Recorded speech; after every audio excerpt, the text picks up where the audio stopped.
উপরে জনমত সৃষ্টির জন্যই মূলত সারা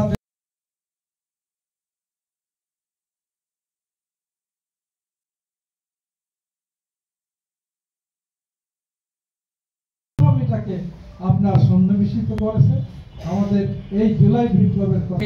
আমি আমার সংক্ষিপ্ত বক্তব্য শেষ করছি। আসসালামু আলাইকুম। ধন্যবাদ। এই পর্যায়ে সময় ভাইয়া নিঃসন্দেহে গত 51 আমাদের যে জন আকাঙ্ক্ষা এই দেশের রাষ্ট্রীয় ব্যবস্থা বিভিন্ন সংস্কার আমি শুধু একমত হই এবং ক্রিয়ার পদ্ধতিতে ভোট দেয় এই কথা বলে আমি কথা শেষ করতে যাবো।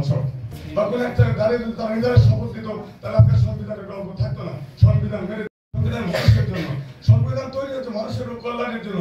সেই সংবিধানের দোয়া দিতে মানুষ আমাদের দেশে সংসদে মহিলা সংরক্ষিত আসন আছে, এটাই সুন্দর। কিন্তু ক্রিয়া পদ্ধতিতে ভরে অন্য দলের পিছনে সেটা বন্ধ হয়ে যাবে।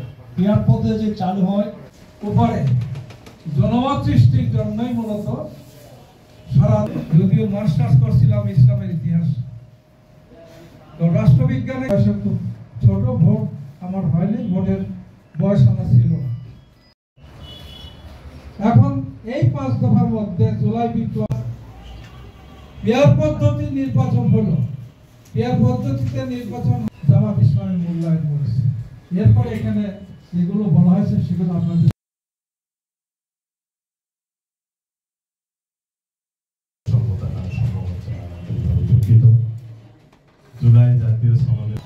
যদি জনগণের ইলেকশন হয় তাহলে আমাদের সে দুঃখ থেকে গেল।